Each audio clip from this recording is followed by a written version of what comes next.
You made it from January to December. All the ups and downs, every challenge, every lesson, and even every quiet victory. You are here now. And that is enough.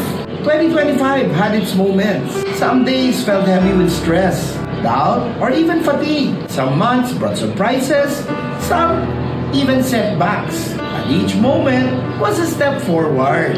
Each small win mattered. Yet take a moment to breathe and reflect on how far you have already come. Mornings you kept going, the nights you persevered, the lessons you learned. Kaya ito ang mga success tips ko para sa iyo ngayon. Success tip number 1, gentle gratitude. Magsulat ka ng 3 moments mo this year that make you smile, proud, or even grateful. Kahit gaano pa kalaki or kahit maliit lang yan. And success tip number 2, release slowly. Let go mo na yung mga fears, mga doubts mo na humihila sa iyong pababa.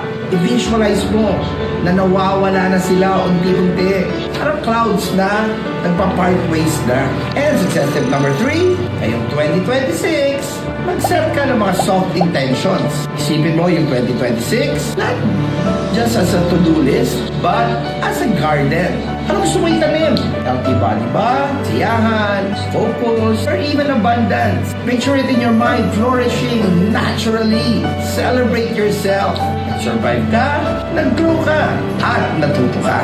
2026, remember, is a fresh canvas.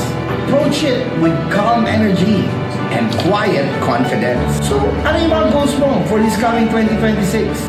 Comment mo sa baba. This is John Calup, Philippines #1 success coach. Always say yes to success! Happy New Year, everybody! Kaya follow na for more biohacking and success tips para laging energized, mindful, at handa sa mga bagong opportunities na padating ngayong 2026.